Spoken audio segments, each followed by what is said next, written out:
ధన్యవాదాలు దీక్ష. నేను గౌరవ మంత్రి గారిని సూటిగా ఒక 5-6 ప్రశ్నలు మాత్రమే అడుగుతాను, ఉపోద్ఘాతంలోకి వెళ్ళను దీక్ష. ముందుగా అసలు ఈ మూసీ మోడర్నైజేషన్ ప్రాజెక్టుకు ఎంత ఖర్చు అవుతుంది? ఒకసారి ముఖ్యమంత్రి గారు 1,00,000 కోట్లు ఖర్చు పెడుతున్నామన్నారు, ఒకసారి 1,50,000 కోట్లు ఖర్చు పెడతామని డిఫరెంట్ టైమ్స్ లో డిఫరెంట్ స్టేట్మెంట్స్ వచ్చాయి. అసలు ఈ మూసీ ప్రాజెక్టు సుందరీకరణ మీద రాష్ట్ర ప్రభుత్వం ఎంత ఖర్చు పెట్టాలనుకుంటుంది? ఎందుకంటే ఒకవైపు పిల్లల స్కాలర్షిప్లు ఇవ్వమంటే డబ్బులు లేవు, కోసుక తింటారా అంటున్నారు, లేదా రిటైర్డ్ ఎంప్లాయీస్ కు డబ్బులు ఇవ్వండి అంటే డబ్బులు లేవంటున్నారు. మూసీ సుందరీకరణ మీద 1,00,000 కోట్ల 1,50,000 కోట్ల ఎంత ఖర్చు పెడతామనుకుంటుంది ప్రభుత్వం? సూటిగా సమాధానం చెప్పండి. 2, ఇప్పటి వరకు మూసీ సుందరీకరణలో ఎన్ని నివాసాలు కూల్చివేశారు? ఆ కూల్చివేసిన నివాసాలకు 2013 భూసేకరణ చట్టం కింద పాత ఇండ్లకు కంపెన్సేషన్ ఇచ్చారా, వేజ్ లాస్ ఇచ్చారా, లేదా సింపుల్ గా కేసీఆర్ గారు కట్టిన డబుల్ బెడ్రూమ్ ఇళ్లలో అసైన్మెంట్ చేసి పంపారా? 2013 భూసేకరణ చట్టం ప్రకారంగా 14.5 లక్షల రూపాయల డబ్బు ఇవ్వాలి వాళ్ళకు, పాత ఇంటికి R&Bతో ఎస్టిమేట్ చేసి డబ్బులు ఇవ్వాలి, అదే విధంగా సెలబుల్ రైట్స్ తో కూడినటువంటి 200 గజాల స్థలంలో కట్టిన ఇల్లు ఇవ్వాలి. ఆ రకంగా ఇచ్చారా, ఇవ్వలేదా, ఇస్తే ఎప్పట్లోకి ఇస్తారు, ఎన్ని నివాసాలు కూల్చారు? ఇంకా మీరు ఐడెంటిఫై చేసి కూల్చవలసిన ప్రభుత్వ ప్రైవేటు ఇల్లు ఎంత భూమి ప్రభుత్వ ప్రైవేట్ సేకరిస్తున్నారు? సమాధానం చెప్పండి. నంబర్ 3, గౌరవనీయులు మంత్రి గారు మాట్లాడుతూ ఆన్సర్ సిలో ఏమన్నారంటే హెచ్ఎండబ్ల్యూఎస్బి నీటిని హిమాయత్ సాగర్, ఉస్మాన్ సాగర్ లో పంపిణీ చేయడానికి చేపట్టింది, మూసీ నదిలోకి ఎప్పటికప్పుడు విడుదల చేయడానికి 2.5 టీఎంసీలు రిజర్వ్ చేయడం జరిగింది అన్నారు.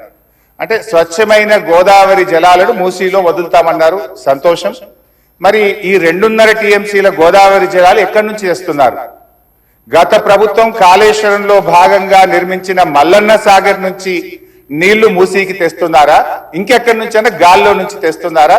ఆ 2.5 టీఎంసీలు కాళేశ్వరం ప్రాజెక్టులోని మల్లన్న సాగర్ నుంచి వస్తున్నాయా, ఎక్కడి నుంచి వస్తున్నాయో సమాధానం చెప్పండి. తర్వాత అధ్యక్ష, ఈ మూసీ మీ నియోజకవర్గంలోని వికారాబాద్ నుంచి ఆ అనంతగిరి కొండల నుంచి స్టార్ట్ అవుతుంది.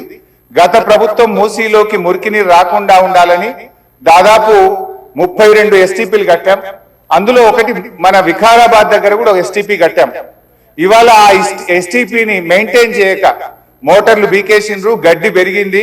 ఆ ఎస్టీపీ ఫంక్షనల్ చేయక వికారాబాద్ మున్సిపాలిటీ మురికి నీరంతా ఈ రోజు మనం తాగుతున్న గండిపేట్ హిమాయత్ సాగర్ లోకి వస్తున్న విషయం ప్రభుత్వం దృష్టికి వచ్చిందా? ఆ ఎస్టీపీని ఎందుకు మెయింటైన్ చేయడం లేదు అని నేను అడుగుతా ఉన్నా. గత ప్రభుత్వ హయాంలో మేము మూసీలోకి మురికి నీరు రాకుండా ఉండాలని 32 ఎస్టీపీలు కట్టాం. మరొక 39 ఎస్టీపీలు కట్టడానికి కేంద్ర ప్రభుత్వానికి అమృత్ పథకం కింద మేము ప్రతిపాదనలు పంపాం. అవి మంజూరు వచ్చాయా, ప్రారంభించారా, ఏ దశలో ఉన్నాయో సమాధానం చెప్పండి.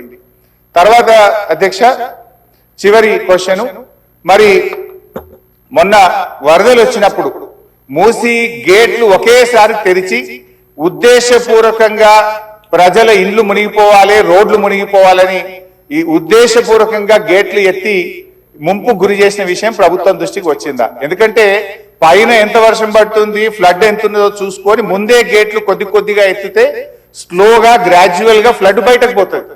కానీ గేట్లు నింపి ఆపిపెట్టి ప్రాజెక్టు మొత్తం నిండిన తర్వాత ఒకేసారి గేట్లు తెరవడం ద్వారా ఓఆర్ఆర్ యొక్క మరి పక్కనుండేటువంటి రోడ్లు కానీ, ఓఆర్ఆర్ యొక్క మన పక్కనుండే రోడ్లు, ఇండ్లు ముంపు ఉద్దేశపూర్వకంగా కావాలనే ప్రభుత్వ పెద్దల యొక్క ఆదేశాలతో ఈ గేట్లు ఎత్తి ముంపు గురి చేసిన విషయం ప్రభుత్వం దృష్టికి వచ్చిందా? ఎందుకు ఆ రకంగా గేట్లు ఎత్తారు?